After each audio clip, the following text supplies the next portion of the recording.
여기에 우리도 그분을 사랑하는 마음을 가지고 이렇게 믿음의 삶을 살아야 할 줄로 믿습니다. 또 같은 찬양처럼 저희 마음에 다가왔습니다. 어떻게 연휴가 상당히 길었는데 잘들 편안하게 지내고 오셨으리라 믿습니다.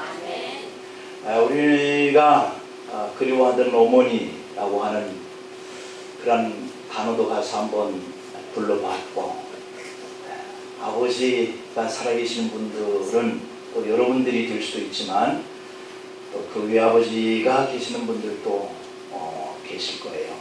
또 아버지 하면 왠지 좀 엄한 듯이 다가오지만 어머니 하면 굉장히 가슴이 뭉클하고 눈물이 이렇게 글썽거려져요.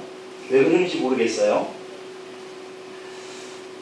그렇게 좋았던 즐겁던 그러한 그 추석 명절이었지만, 그러나 오늘 본문이 주어지고 있는 메시지가 기다리는 자가 얻은 축복인데, 기다리지 못해서 일어나는 많은 사건들이 있었습니다.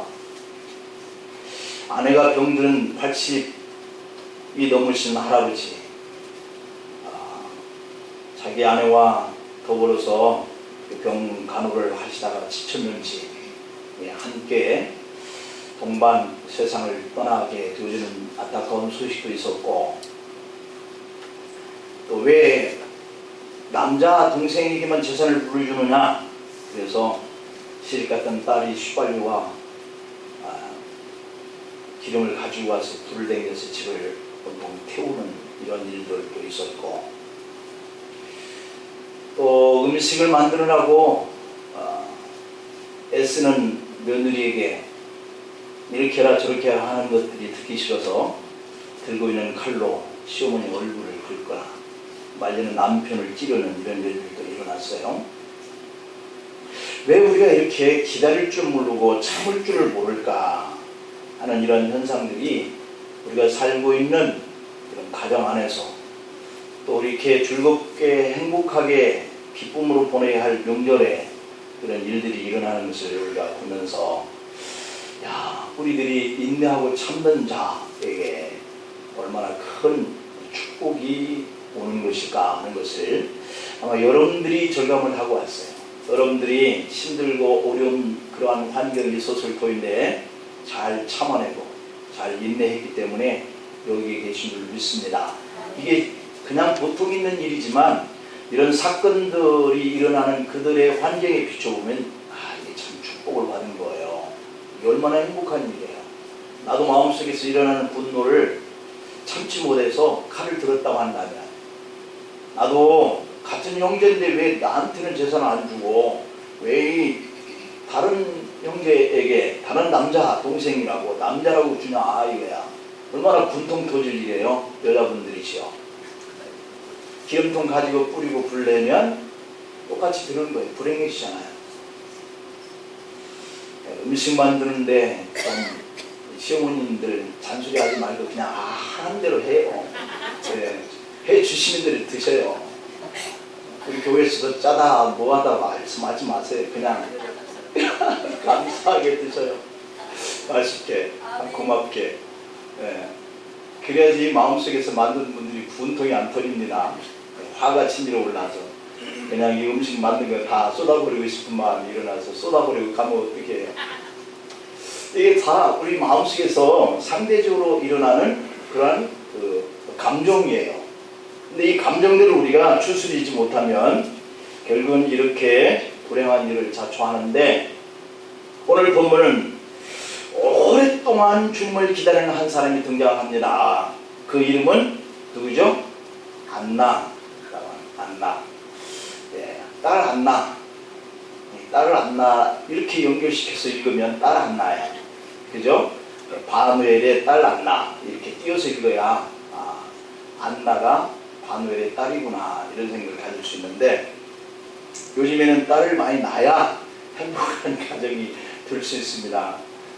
사내들은 무뚝뚝해서 말도 잘 안 붙여오지만 딸들은 얼마나 상냥한지 살갑게 어머니 아버지한테 다가오는 모습을 보는데, 그런데 이 어머니에게 또 족수가 딸이더만요. 보니까 시시콜콜 엄마하고 다투는 딸과 다투는 엄마. 요즘에 이 TV에 이렇게 보니까 어떤 프로그램에 그게 나오더라고요.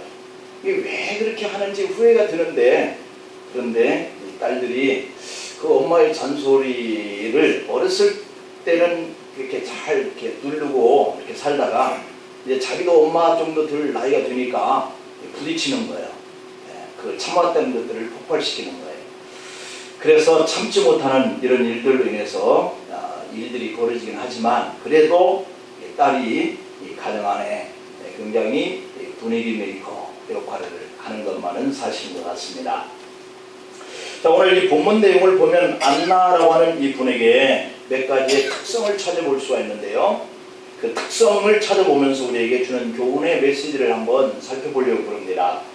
첫 번째, 이 안나가 가지고 있는 특징, 이것을 보면 불쌍하고 가련한 여인이었다라고 하는 거예요. 불쌍하고 가련하다. 인간적으로 볼 때 그렇다는 거예요. 인간적으로 보면 이 안나는 정말 가련한 여인의 한 그 환경을 가지고 있어요. 어떻게 보면 이 안나라고 하는 이 여인은 성경에서 정말 여인들 중에서는 가장 불쌍한 여인이 아닐까라고 이렇게 볼 수 있는 대목이 오늘 본문 36절과 37절 내용에 기록되어 있는데요. 36절 37절에 보면 아셀 지파 바누엘의 딸 안나라 하는 선지자가 있어 나이가 매우 많았더라. 그가 결혼한 후 7해 동안 남편과 함께 살다가 과부가 되고 84세가 되었더라. 이 사람이 성전을 떠나지 아니하고 주야로 금식하며 기도함으로 섬기더니 라고 이렇게 기록되어 있거든요. 안나라고 하는 이 선지자라고 하는데, 이 여인이 야곱의 8번째 아들인 아셀 지파 바누엘의 딸이다 라고 하는 거예요. 그러니까 이 야곱의 바로 직계 계통의 후손이죠. 이 바누엘은 야곱이 야곱 강가에서 하나님의 천사와 씨름하여 이스라엘이라고 하는 이 이름을 얻고 그것에 붙여진 이 브니엘이라고 하는 지명에서 따온 이름이에요. 따라서 이 바누엘이라고 하는 히브리식어로는 브니엘이고 헬라의 이름 형태로는 바누엘이라고 하는 이름인 거예요. 그냥 히브리식으로 부르면 브니엘이고 헬라식으로 부르면 바누엘이라고 하는 이름인데, 이 뜻은 하나님의 얼굴이라고 하는 뜻이에요. 그 바누엘의 딸이 오늘 이 본문에 등장하고 있는 주인공 안나인데요. 이 안나라고 하는 이름은 히브리어로는 한나라고 하는 그런 형태로 불려져요. 그러니까 사사이고 제사장이고 선지자였던 이 사무엘의 어머니 한나라고 하는 이름과 같이 어감을 가지고 있는 이름이죠. 아마 그 아버지 바누엘이 하나님의 은혜를 받는 딸이 되라 라고 하는 그런 의미 속에서 안나라고 하는 이 이름을 붙여줬던 것 같습니다. 그러나 안나는 자기의 이름, 하나님의 얼굴이라고 하는, 하나님께 은혜 받는 딸이라고 하는 의미와는 정반대의 인생을 살게 되었다라고 하는 점에서 볼 때 참 이 안나라고 하는 여인은 인간적으로는 정말 더없이 안타까운 그러한 환경을 살았던 이런 여인이죠. 그래서 안나는 왜 그렇게 이렇게 안타까운 이런 환경을 가졌던 여인인가 보니까 결혼한 지 7년 만에 남편을 잃었다라고 하는 거예요. 남편과 겨우 결혼해서 7년 생활하고 혼자가 되었다라고 하는 거예요. 그래서 이 안나의 현재 나이는 84세, 우리나라로 나이로 보면 85세인데 유대 사회에서는 남자가 14살, 여자는 12살이 되면 성년식을 거행을 하거든요. 그럼 이 성년이 되었다라고 하는 그 나이는 여자 12세, 남자 14세는 결혼을 할 수 있다라고 하는 그런 나이인 거예요. 그러니까 성인으로 인정하는 여인의 나이가 12세, 남자의 나이 14살이라고 하는 것이죠. 그러면 이때에 적어도 이들이 결혼을 했다라고 한다면 12세에 결혼한 여인이라고 볼 수 있잖아요.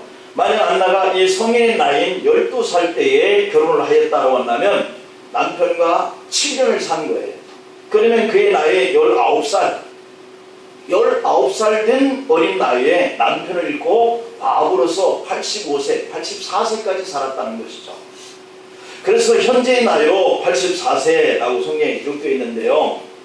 그래서 이 안나의 나이를 통해서 안나가 얼마 동안 남편 없이 살았는지 짐작할 수 있는데요.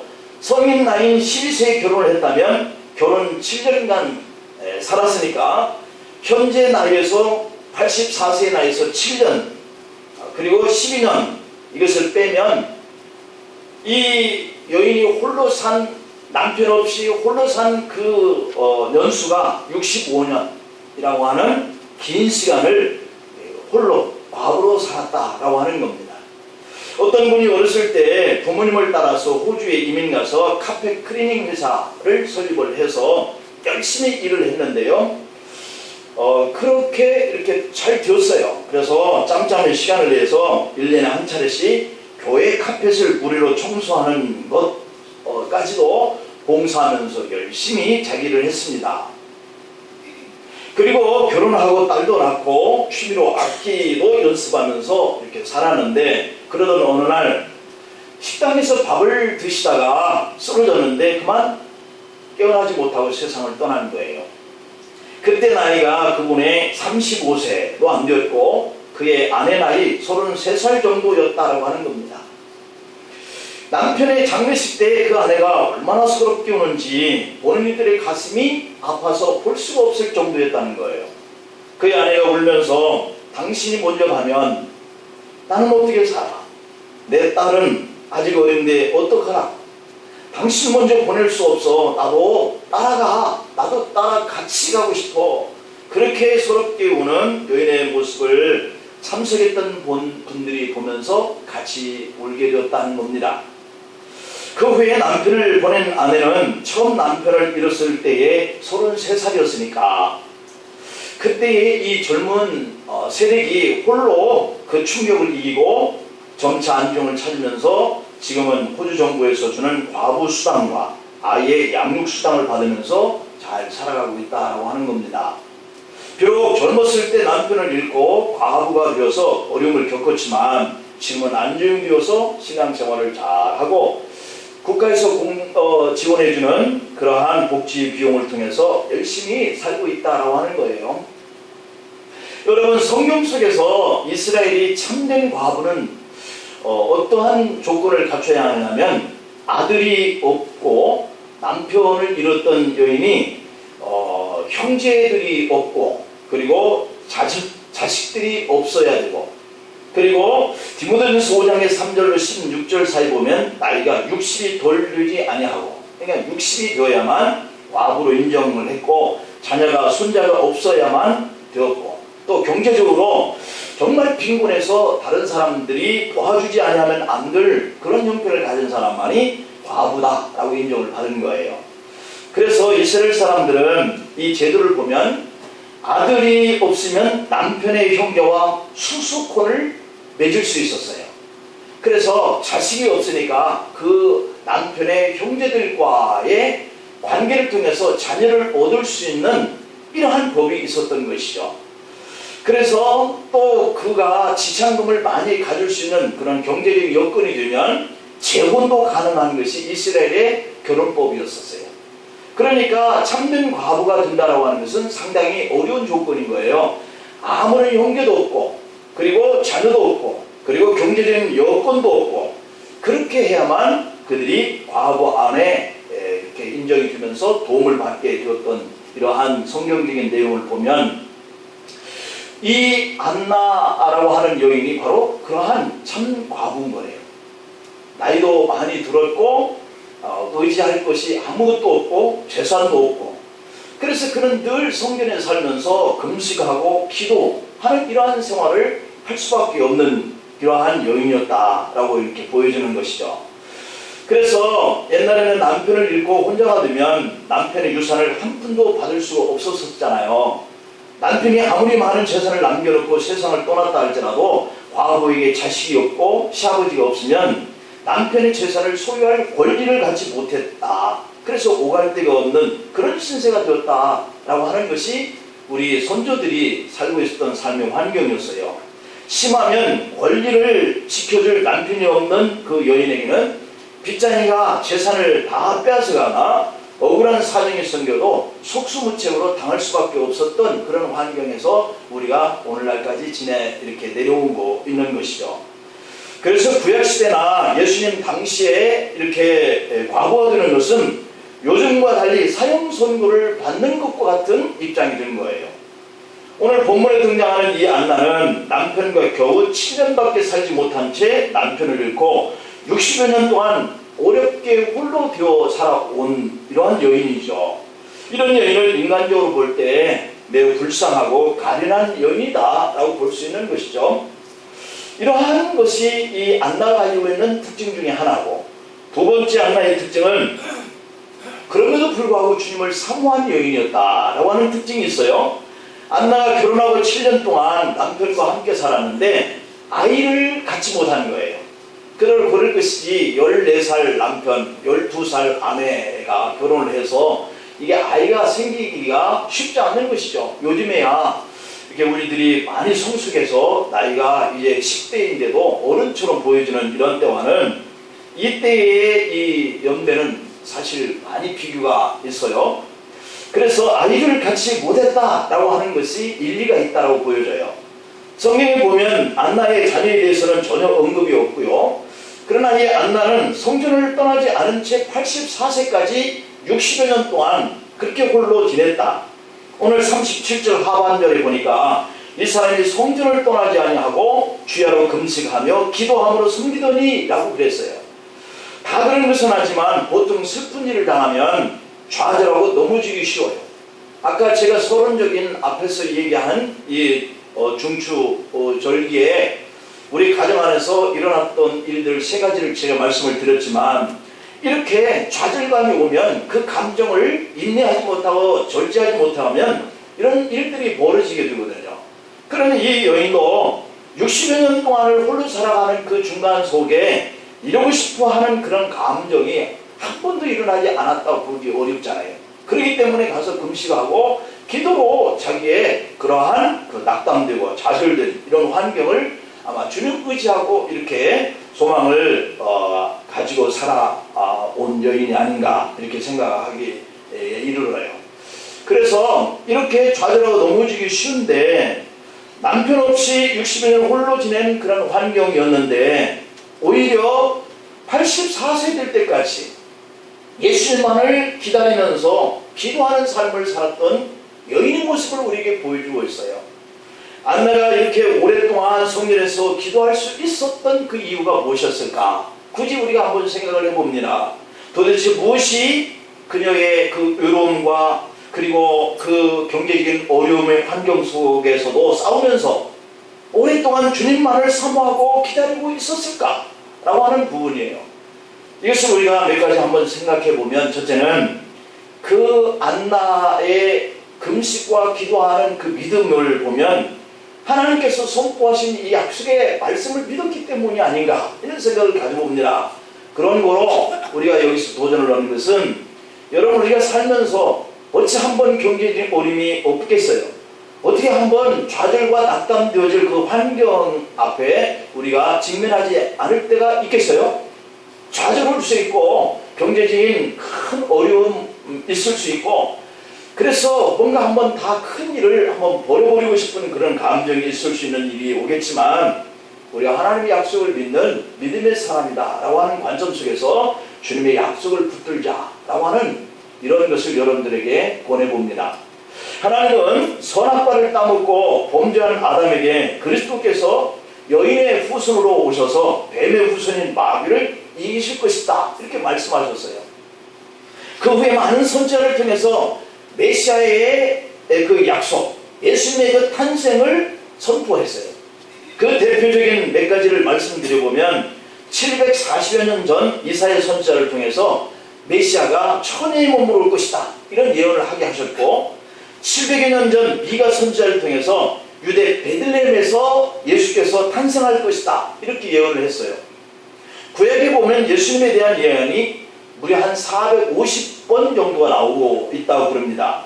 그만큼 이스라엘 백성들이 하나님이 선지자와 또는 그러한 복음을 외치는 이러한 사람들을 통해서 이 예언들을 전해서 듣게 되었고, 그 예언을 믿고 메시아신 예수님을 손꼽아 기다리게 되었던 이러한 환경이 있는 거예요. 하지만 하나님은 구약 선지자 말라기를 통해서 말씀하신 이 400년 동안, 그냥 말라기를 끝으로 해서 400년 동안은 아무런 말씀이 없었다고 하는 거죠. 이게 침묵의 기간이었어요. 나라는 로마 제국에 빼앗기게 됐고, 백성들을 인도해야 할 이 통치자들은 온갖 못된 짓을 일삼게 되어지는 이런 헤롯 왕의 대표적인 것이지만, 그러한 가운데 속에서 살고 있었던 것이죠. 이런 상황 속에서 오시겠다 이렇게 선포하신 메시아이신 예수 그리스도의 탄생, 그 하나님의 말씀의 약속이라고 하는 것이 계속 더디기만 하는 거예요. 그래서 믿음을 가지고 주 오실 날을 기다리고 있었던 성도들이 하나둘씩 절망감에 빠져들기 시작한 거예요. 그럼에도 불구하고 이 슬픔의 여인 안나는 오히려 달랐다. 금식하고 기도하면서 선포된 선지자들의 그 메시지를 끝까지 붙들고 믿었다라고 하는 겁니다. 그래서 날마다 성전에서 금식도 하고 기도도 하면서 산 거예요. 로마의 짓밟힌 이스라엘과 헤롯의 폭정에 마음 아파하면서 이스라엘을 구원할 메시아를 보내달라고 기도했겠죠. 안나는 하나님의 약속의 말씀을 믿고 이 절망적인 환경 속에서 그토록 오랫동안 메시아 이신 예수님을 기다려오는 거예요. 남편을 잃고 84세가 될 때까지 60여 년 동안 홀로 그렇게 어려운 환경을 극복해 나가면서 믿음으로 예수님을 기다렸어요. 여기서 우리는 우리의 모습, 나의 모습을 한번 조명해 볼 필요가 있다는 거죠. 무엇이 그렇게 하나님의 그 때를 기다리지 못하고 조급해하고 낙심해하고 슬퍼하면서 우리가 가지고 있는 이 믿음까지도 포기하게 만드는 요인의 환경들이 많은지, 왜 그렇게 우리는 그 감정을 폭발시키고 가정과 또는 우리의 공동체와 우리의 직장의 일들, 이런 것들을 다 포기하면서까지 내 자신을 포기하는 그러한 일들을 우리가 계속 이렇게 만들고 있는지. 선지자 하박국은 하박국 2장 3절에서 이렇게 말씀해요. 이 묵시는 정한 때가 있나니 그 종말이 속히 이르겠고 결코 거짓되지 아니하리라. 비록 더딜지라도 기다리라. 지체치 않고 반드시 응답하리라. 이렇게 말씀하고 있어요. 기다리십시다. 응답의 때가 와요. 예, 그 묵시는 결코 거짓되지 않는다. 그렇게 말씀하고 있어요. 하나님의 묵시, 이 약속은 정한 때가 있다고 말씀하고 있어요. 약속이 이루어질 때가 있다는 것이죠. 우리가 구원받은 하나님의 자녀로서 이 하나님의 약속의 말씀을 신뢰하는 것, 하나님의 그 선포된 말씀을 우리가 믿고 기다리는 것, 이것이 그냥 보통 일이 아니라 우리의 삶의 환경과 내 감정을 추스릴 수 있는 절제를 가져온다는 거예요. 비록 내 마음과는 달리 하나님이 하시는 일이 너무 더디다, 이렇게 행하시는 일이라 할지라도 믿음으로 우리가 기다릴 수 있는 그러한 자리가 우리가 서야 할 자리예요. 이것이 바로 84세까지 살면서 금식하고 기도하고 홀된 여인이 60여 년 남편 없이 기다린 후에 받은 축복이라고 하는 사실이에요. 그래서 중요한 것이 믿음은 기다리게 한다는 사실이에요. 여러분들이 믿음을 가지고 있는 하나님의 자녀라고 한다면 하나님께서 반드시 때에 기회를 주실 것을 믿고 기다리십시오. 여러분, 금년에도 벌써 9월 중순에 이르렀어요. 너무도 많은 시간을 기다려왔다라고 하는 부분이 혹 있습니까? 아니면 너무도 기다림에 지쳐서 이제는 포기하고 그만둘까 하는 환경의 일들이 있습니까? 하나님은 축복이라고 하는 것은 아무에게나 주어지는 것이 아니다. 기다리고 포기하지 않는, 약속을, 때를 기다리는 이런 사람에게 은혜로 주어지는 줄로 믿습니다. 오늘 본문에 나온 안나의 믿음을 보십시오. 안나는 약속의 말씀을 믿고 오랫동안 주님을 기다렸다는 거예요. 안나처럼 우리가 기다리는 것, 이것은 어쩌면 우리 환경이나 안나의 환경도 비슷하지 않겠어요? 그러한 가운데 우리가 이 안나처럼 기다릴 줄 아는 믿음, 이것이 바로 오늘 우리가 본받아야 할 부분인 줄 믿습니다. 두 번째, 어떻게 이렇게 안나는 기다렸는가? 주님을 사랑하기 때문이다. 여러분, 사랑한다면 기다릴 줄 아는 그러한 사람이 될 수 있어요. 고린도전서 13장을 보면은 이 사랑장 이렇게 부르잖아요. 고린도전서 13장 4절 7절 내용에 보면 사랑의 특징이 아주 자세하게 언급되어 있는데요. 먼저 고린도전서 13장 4절을 보면 사랑은 오래 참고 라고 이렇게 표현하고 있고, 7절에 보면 모든 것을 참으며 모든 것을 믿으며 모든 것을 바라며 모든 것을 견딘다 라고 되어 있어요. 그러니까 가족이라고 해도 참지 못하면 흉기를 들어 죽여요. 불을 질러서 다 태워서 죽어버려라 이렇게 하고 자기만 뛰쳐 도망가요. 여러분, 이것이 어찌 사랑하는 가족의 관계로 갈 수가 있겠어요? 이것은 사랑하는 그러한 가족의 관계로 볼 수 없는 그런 일이죠. 그러나 너무 힘들고 참을 수 없는 환경 속에서도 내가 인내하는 이런 관계는 사랑의 관계라고 볼 수 있어요. 그 사랑이 얼마나 엄청난 힘을 발휘하는지 몰라요. 터키 동남부의 규모 7.2의 지진이 얼마 전에 일어났잖아요. 구조팀이 흙더미 속에서 웅크리고 있는 한 여성을 발견했는데, 숨을 이미 거두었지만 그 숨을 거둔 그 엄마 품 안에 꽃무늬 당뇨에 3개월 된 아기가 안긴 채 살아있었다는 거예요. 이 아이를 얼마만큼 사랑했는지 자신이 죽어가면서도 아이만큼은 살려야 되겠다라고 하는 엄마의 사랑이 그 구조팀들에게 고스란히 발견된 거예요. 담요 속에 휴대폰이 들어있었는데 그 휴대폰을 열어보니까 문자가, 보내려고 했던 그 문자가 고스란히 남아있어요. 아가야, 만약 생존하거든 엄마가 너를 사랑한다는 것을 기억해야 한다 하고 이렇게 적혀져 있다는 거예요. 어머니의 사랑의 힘이 얼마나 위대한가를 보여주고 있죠. 여러분들 역시 그 환경에 처했다면 내 아들, 내 딸만큼은 살려야 되겠다 그러면서 자신의 목숨을 기꺼이 아마 던졌을 것으로 믿어집니다. 또 시리아는 내전으로 아이들의 생명의 위협을 받고 있고, 이탈리아는 6.2 진도 지진으로 얼마 전에 인적 물적 피해가 속출한 가운데 아이들의 시신도 발견되는 안타까운 것들이 오늘 여러분들이 얼마 전에 뉴스를 통해서 접했었어요. 이탈리아의 지진 희생자 가운데 어린 동생을 살리고 희생된 9살 언니 사인이 전 세계 사람들의 심금을 울리고 있거든요. 지진 발생 16시간이나 되었는데 그때서야 무너진 건물 잔해 더미 속에서 구조가 되었는데, 이 구조대원들에 의해서 발견된 두 자매의 모습이 경악을 금치 못한 충격이었어요. 언니는 동생 조르지아를 꼭 안고 언니는 숨져 있었는데, 동생은 언니 몸이 9분인치의 완충 공기를 이렇게 완충하는 역할을 했기 때문에 공기층이 만들어져서 그 속에서 언니 덕분에 이 아이가 부상 없이 생존했었다는 거예요. 9살밖에 안 된 언니지만 4살짜리 동생을 보호하고 싶어서 자신의 몸으로 공기총을 만들어서 아이에게 공기를 마시게 하면서 16시간 만에 살아난 거예요. 사랑이라고 하는 것이 이렇게 위대한 거예요. 정말 사랑은 모든 것을 믿게 만들고 모든 것을 견디게 하는 힘이 있는데, 그래서 사랑은 오래 참는 힘이 있어요. 의무감으로 하면 힘이 들어서 포기하겠지만 사랑하니까 힘이 들어도 자신을 희생할지라도 고통의 죽음을 이겨내더라는 것이죠. 우리가 섬기는 교회 안에서도 억지로 봉사하려고 하면 너무 힘들어요. 자칫 잘못하면 오히려 시험이 들어요.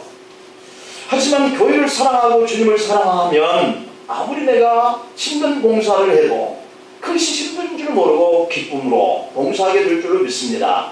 그러므로 여러분들이 섬기는 이 교회 안에서 하는 모든 일들도 이렇게 사랑하는 마음으로 해야 돼요.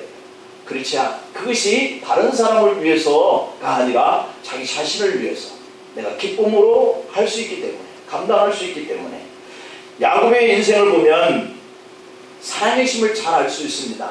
창세기 29장의 20절에 보면 야곱이 라헬을 위해서 7년 동안 라반을 섬겼다 이렇게 표현하고 있는데, 그를 사랑하는 까닭에 7년을 며칠같이 여겼더라 이렇게 기록되어 있어요. 여기서 우리는 사랑의 힘을 알 수 있습니다. 야곱은 라헬을 사랑했기 때문에 그렇게 기다릴 수 있었어요. 이처럼 사랑에는 모든 것들을 다 초월할 수 있는 그런 강한 힘이 담겨져 있어요. 어떤 일을 할 때 힘이 드는 것은 일 때문이 아니라 내가 사랑이 부족하다, 그것 때문이라고 하는 것을 우리가 감지해야 돼요. 사업을 할 때, 직장일을 할 때, 운동을 할 때, 무슨 일을 하든지 일한다고 생각하면 힘이 들게 되어 있어요. 내가 나를 사랑하기 때문에 운동하는 것처럼, 내가 가족을 사랑하고 나를 사랑하기 때문에 일터에 가서 일을 하는 것. 금년에 얼마나 더웠는지 모르죠. 우리 장로님들 일하실 때 다 힘든 일을 하시는 분들인데도 정말 그 일을 이렇게 감내해내면서 야외에서 하는 일들이잖아요. 또한 여러분들도 아마 그렇게 일을 해왔을 거예요. 너무 더워서 그만두고 싶었겠죠. 그러나 가족을 위해서 그 일을 해낸 거예요. 여러분들이 해낸 거예요. 그게 바로 사랑의 힘인 거죠. 무슨 일을 하든지 그 일을 사랑하면 힘이 들어도 힘든 줄 모른다 라고 하는 것, 이것이 바로 우리가 오늘 이 안나에게서 배울 수 있는 사랑의 힘이다. 오늘 본문의 안나는 남편이 자신의 곁을 너무 일찍 떠났어요. 60여 년이나 지나면서 84세가 될 때까지 그 구멍난 그 자리, 고통과 힘들었던 그 환경의 자리를 뭘로 메꿨느냐? 예수님을 사랑하는 그 믿음으로 메꾼 거예요. 견딘 거예요. 안나가 이렇게 할 수 있었던 그 힘은 주님을 사랑하는 그런 믿음의 마음 때문이었어요. 오늘 우리가 기다림의 신앙이 지쳐가고 지금까지 해왔던 그 일들을 자꾸만 그만 내려놓고 싶고 포기하고 싶었던 것이 어쩌면 내가 사랑의 힘이 부족한 건 아닌가 하는 이런 생각을 한번 해볼 수 있기를 바랍니다. 오랫동안 주님을 사랑하면서 기다렸던 이 안나를 한번 생각해 보시길 바랍니다. 홀로 된 여인이 의지할 곳 없고 경제적으로도 정말 너무 없어서 가난하고 그래서 곤고하고 외롭기만 한 여인이었어요. 그래서 그 많은 84세까지 사는 동안에 60여 년 동안에 그 세월들 어떻게 인내하고 살 수 있었을까? 하나님을 바라보는 그러한 사랑의 믿음으로 견뎠어요. 그것은 하나님의 말씀을 신뢰하고 오직 예수님을 사랑하는 마음으로 기다리는 믿음 때문에 가능했다라고 하는 것이 성경에서 우리에게 가르쳐주는 교훈이거든요. 여러분, 지금까지 하던 일들을 내려놓고 싶고 그만하고 포기하고 싶을 때 이렇게 한나처럼 한번 금식도 해보고 때로는 기도도 해보고, 그것이 이 문제를 해결하고 싶어하는 문제로 시작하는 것이 아니라 주님을 사랑하는 마음 때문에 해보는 거예요. 주님을 사랑하는 마음 때문에 금식해보는 거예요. 주님을 사랑하는 마음 때문에 기도해보는 거예요. 그러면 이 안나가 하나님의 그 약속을 받은 것처럼 여러분들도 그렇게 가능한 일들이 일어날 줄 믿습니다. 안나는 일편단심 주님을 사랑했습니다. 오늘 본문에 21절 22절에 보면 그 할례 그 21절 윗부분에 한번 볼까요? 21절과 22절 본문의 윗부분에 나와 있는데, 할례할 8일이 되매 그 이름을 예수로 하니 곧 잉태하기 전에 천사가 일컬음 바로라. 모세의 법대로 정결 예식의 날이 참에 아기를 데리고 예루살렘에 올라가니 라고 이렇게 기록되어 있어요. 이게 모세의 율법대로 예수님은 8일 만에 성전에 나와 할례를 받았다는 거예요. 그때 성전에 누가 있었습니까? 오늘 본문 38절에 그 답이 나와 있어요. 마침 이때에 나와서 하나님께 감사하고 예루살렘의 속량을 바라는 모든 사람에게 그에 대하여 말하니라. 이렇게 기록되어 있죠. 다시 말하면 요셉과 마리아가 탄생한 지 8일 만에 아기 예수님을 안고 드디어 예루살렘 성전 안에 들어와 오게 되었다는 거예요. 근데 그 전에 마침 이 안나가 기도하면서 성전을 떠나지 않고 있었다는 거예요. 놀라운 일 아니겠어요? 84년을 살아온 여인이 60여 년 동안 그 어려움, 그 일들을 보면서 속량해달라고 기도하면서 이렇게 기다려왔던 이 안나가 만나게 되는 거예요. 안나는 성경에서 예수님을 최초로 만난 여인이 되었어요. 그는 하나님께 감사드리고 모든 인류의 죄를 용서해 줄 것을 예수님을 소개한 최초의 여인이 되었어요. 그렇게 오랫동안 모든 환경을 믿음 하나로 뛰어넘고 기다린 끝에 결국 예수님의 오심을 직접 목격하고 직접 그 입술로 증거하는 은총을 입은 거예요. 사랑하는 여러분, 우리가 무엇을 하든지 기다림이 필요한 줄로 믿습니다. 지치지 않는 방법은 사랑인 거예요. 그것을 포기하지 않는 방법은 사랑하면 가능한 거예요. 하나님의 약속을 신뢰하면 가능한 거예요. 인내하며 기다리다가 반드시 은혜와 복을 받기를 축복합니다. 기도하시겠습니다. 아버지 하나님, 기다릴 줄 몰라서, 인내할 줄 몰라서 내게 돌아오는 그 축복과 그 행복을 놓칠 때가 얼마나 많은지 모르겠습니다. 안나는 그 어려운 환경 속에서도 60여 년 동안 홀로 된 몸으로 주님의 성전을 찾아 눈물로 기도하며 금식하는